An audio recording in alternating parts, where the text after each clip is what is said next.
I think this might be the clip that's been going viral. Let me play it. Zero tolerance was interpreted as the policy that separated children from their If I get arrested for DUI and I have a young child in the car, I'm going to be separated. When I was a police officer in New York and I arrested a father for domestic violence, I separated that father Mr. from his Holman, family. with all due respect, legal asylees are not charged with any crime. When you're in the country illegally, it's violation 8 United States Code 1325. Seeking asylum is legal. If you want to seek asylum and go through the port of entry, do it the legal way. The Attorney General of the United States has made that clear. Okay. Mr. Chair, the memo She's so awful. is submitted to... It is a violation of 8 USC, what do you say, 35. And isn't it great when she's like, legal asylees? And so you go through the port of entry, no crime. you do it the legal way, and she immediately retracted. She was like, oh, he's right.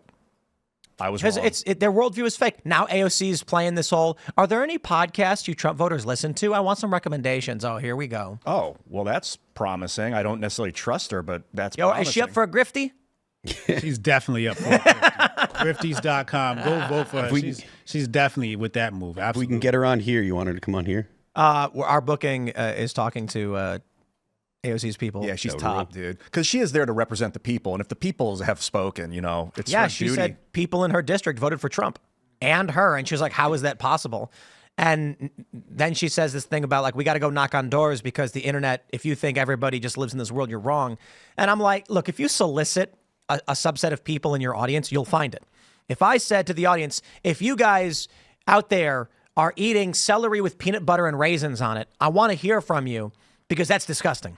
I'm getting a bunch of messages from people who are going to say they love, what is it called, ants on a log or something? Oh, yeah. And it's disgusting. Raisins and celery. Ugh. And people are going to say, I love it, it's great. Then I can show you 10 comments and be like, look at all these people who love this. Wow, everyone loves this stuff. That's basically what she's doing. Yeah. So if she wants to go and find Trump-supporting podcasts or whatever, good for her. She needs to expand her horizon and gets out of her fake news bubble. But that's been the problem with the left is they weren't listening. No, they were determined to tell people how they were supposed to think. Yeah, we couldn't have discourse, dialogue. I've been struggling to have any discourse with a leftist of any kind. Yeah, they won't do it. They won't. They just won't do it. And I think a lot of that is, it's like. What do they tell their people? It's like, if you talk to them, you're platforming. Yep. Right. And it's just like, it's speaking to these people. They don't deserve a conversation. Yes. They're so evil that you can't have a conversation. If you have a conversation, then you're supporting evil. So again, it just comes back to that whole fear thing and saying, if you talk to them, we'll cancel you. Yeah. For even talking to them. So Seems like that echo chamber has been shattered, and that anyone of relevance from that community is now open to communicating across platforms.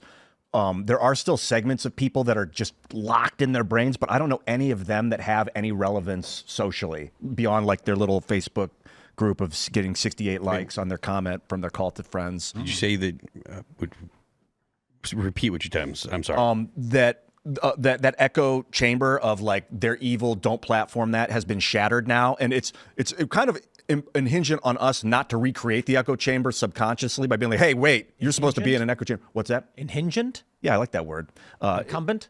All of it. Yeah, it hinges on us to not recreate subvertedly the echo chamber because there's an opening now.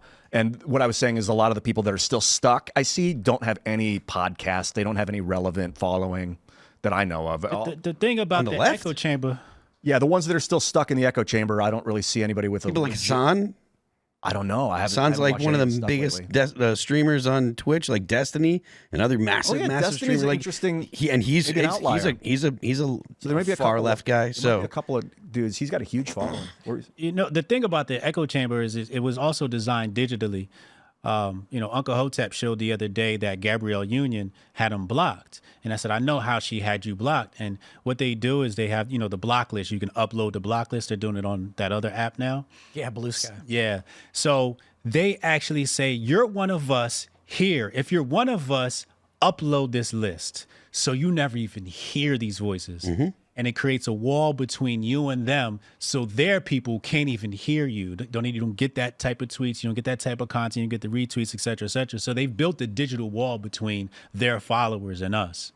powerful technology. Yeah, but it doesn't work when you're dealing with viral streamers like Aiden Ross, Kai Cenat, and all those guys. Those guys break those barriers. And Gen Z, like I was talking to my son, and he said, "Where you going?" I said, "I'm going to timcast." He's like, "Oh, I know timcast." And he's 15 years old. I'm like, "How the heck do you know timcast?" And he thought it was cool, but it shows you Gen Z is paying attention. They're not on Twitter. Gen Z is on the streaming sites, and those streaming sites are leaning way more conservative, and nobody liberal really has a strong Well, they got that following. adpocalypse now. We talked about this the other day. Twitch streamers are losing like 90% of their revenue. It's just evaporating. And X just got all the ads start coming back in. Ching. And this show's lit up like ×2 views. I'm checking in. It's like 78,000 live viewers as opposed to the 48,000. 61,000 right now. Yeah. And there was like 80,000, 90,000 ever since the election. I don't know if Alphabet's like, it's time just lay off all this weird censorship stuff, or if more people are coming, or if it's a combo. I think the popular vote victory terrifies them. Look, they're scared of the left canceling them.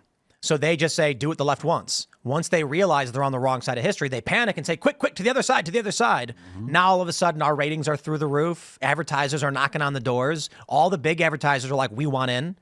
There's a lot more going on behind the scenes, but thanks for checking out this clip from Timcast IRL. Make sure to watch the show live Monday through Friday at 8 p.m. Subscribe to this channel, and we will see you all there.